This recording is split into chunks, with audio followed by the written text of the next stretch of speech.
कुछ भी तेजस्वी जी कर लें या उनकी पार्टी कर ले, इससे कोई लाभ उनको नहीं मिलने वाला।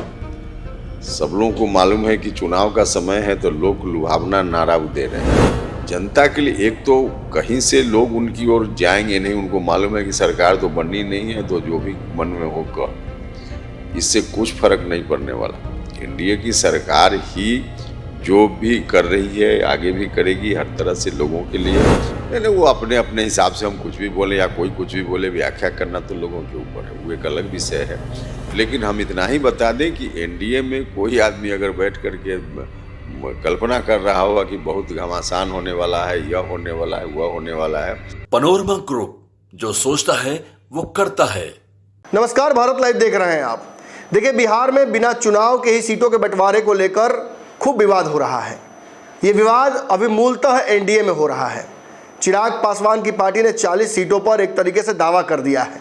उसके बाद आपने सुना होगा उपेंद्र कुशवाहा जो राज्यसभा जा चुके हैं, अब उन्होंने भी 2024 में हुई गलतियों से एनडीए को अवगत कराया और इशारों में ये समझाने की कोशिश की कि उनकी पार्टी के साथ इस बार कोई खेला अगर होगा तो वो बर्दाश्त नहीं किया जाएगा। जिसके बाद विवाद बढ़ा।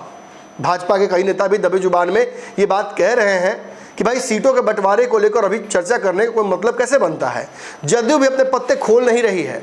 मांझी जी भी बीच बीच में रहकर अपनी पार्टी की तरफ से ये दावा कर देते हैं कि 20-25 सीटों पर तो उनकी पार्टी तैयारी कर रही है।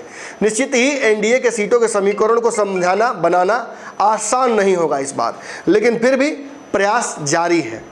आज उपेंद्र कुशवाहा से मैंने बातचीत की, जिसकी एक झलकी मैं आपको दिखाने जा रहा हूं। उपेंद्र कुशवाहा से मैंने जो सवाल दागे वो सवाल गठबंधन के सीटों के बंटवारे को लेकर ही था। उनके बयान में जो उन्होंने एक बहुत बड़ी बात कही थी 2024 वाली, उसे भी मैंने उनसे पूछा। इसके बाद मैंने सीटों के समीकरण को लेकर यह भी उनसे पूछा कि आखिर जो उपेंद्र कुशवाहा 2020 के चुनाव में 19 के चुनाव में गठबंधन बनाए रखने के लिए महागठबंधन में विष तक पीने के लिए तैयार थे, वो एकाएक इस स्थिति में कैसे आ जाते हैं कि राज्यसभा जाने के बावजूद वो 2024 के चुनाव लोकसभा चुनाव की याद दिलाते हैं भाजपा को। क्या यह कोई प्रेशर पॉलिटिक्स है या एनडीए में सीटों के समीकरण को बनाने में समस्या उत्पन्न होने वाली है? आप खुद सुन लीजिए उपेंद्र कुशवाहा ने क्या जवाब दिया इस पूरे मुद्दे पर और कैसे एनडीए के सीटों के समीकरण को बनाने को लेकर उपेंद्र कुशवाहा अपना मंतव्य रख रहे हैं। देखिए, कुछ भी तेजस्वी जी कर लें या उनकी पार्टी कर ले, इससे कोई लाभ उनको नहीं मिलने वाला। सब लोगों को मालूम है कि चुनाव का समय है तो लोग लुभावना नारा दे रहे हैं, लोगों को कैसे भी हम अपनी ओर आकर्षित कर लें। लेकिन लोग उनको पहचान चुके हैं और ख़ास करके जब उनकी पार्टी की सरकार हुआ करती थी 2005 के पहले, उस समय जो रवैया था उससे लोग भली भांति अवगत हैं। और अभी भी महागठबंधन की सरकार बन गई थी थोड़े दिन के लिए से ही, उसमें तेजस्वी जी डिप्टी सीएम बने थे। उस समय भी जो एक झलक बिहार के लोगों ने देखी है सब लोगों के जेहन में है। इसलिए कुछ भी कोशिश कर लें, लोग उनके साथ नहीं जाने वाले हैं। सब लोग उनको भली भांति जानते हैं। बिजली वाला जो 200 यूनिट उन्होंने देने के लिए कहा है, तो ये कितना लाभकारी हो जनता के लिए? नहीं, जनता के लिए एक तो कहीं से लोग उनकी ओर जाएंगे नहीं, उनको मालूम है कि सरकार तो बननी नहीं है, तो जो भी मन में हो कह दो, इससे कुछ फर्क नहीं पड़ने वाला। एनडीए की सरकार ही जो भी कर रही है आगे भी करेगी हर तरह से लोगों के लिए। तो लोगों का भरोसा आज एनडीए के ऊपर है। उनकी किसी बात पर वो कुछ भी वादा कर दें, कोई भरोसा लोगों का उनके ऊपर न रहा है न आगे रहने वाला है। आप एनडीए के एक बहुत मजबूत सहयोगियों में से हैं। प्रधानमंत्री ने भी मंच से जिस तरीके से आपसे मुलाकात की थी, वो भी एक बड़ा मैसेज देता है। फिर राज्यसभा भेजना आपको, सर एक बड़ा सवाल खड़ा होता है बिहार में कि एनडीए में आपसी सीटों के बंटवारे को लेकर समीकरण बन जाएगा। ये बहुत जल्दी मैं पूछ रहा सवाल, चुनाव बहुत दूर है, लेकिन आप ही लोगों के बयानों से वो चीज़ें निकल कर आती हैं। आपने कहा 2024 के में जो गलतियाँ हुई वो रिपीट नहीं होनी चाहिए, तो इससे कैसे हम समझें? नहीं, देखिए, एनडीए में सीट के बंटवारा को लेकर कहीं कोई इशू ही नहीं है। और बहुत लोग बाहर से बैठकर अंदाज लगाते होंगे कि बहुत घमासान होगा, क्या क्या होगा। कुछ भी नहीं होने वाला है। बिल्कुल स्मूथ ढंग से एनडीए में सारी चीज़ें तय हो जाएंगी। कोई परेशानी किसी भी घटक दल को नहीं होगी। आपके बयान का परिप्रेक्ष्य क्या था सर, समझ में ही नहीं आया, लोग अपने अपने से एनालाइज कर रहे हैं।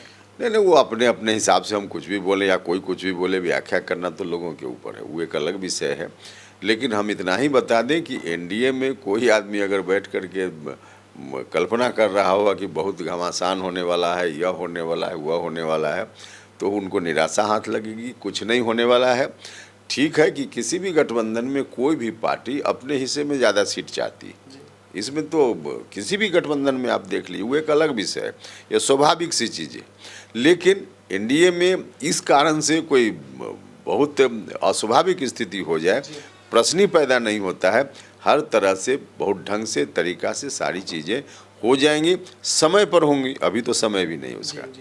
नहीं, एक बयान आपने बहुत पहले दिया था जब आप महागठबंधन में थे कि हम विष भी पीने के लिए तैयार हैं जनता के और महागठबंधन के हित में।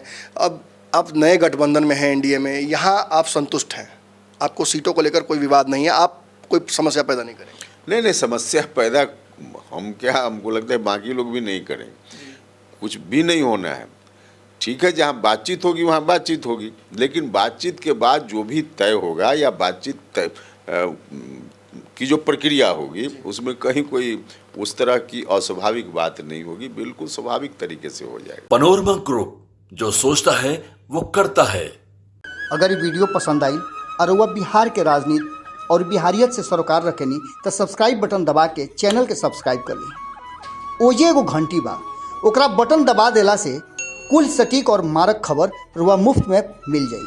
अगर रुआ पत्रकारिता के हमनी के नया प्रयोग में सहयोग कर चाहतानी तो ज्वाइन बटन दबा दी। पेटीएम नंबर नोट कर ली 9386816700। धन्यवाद।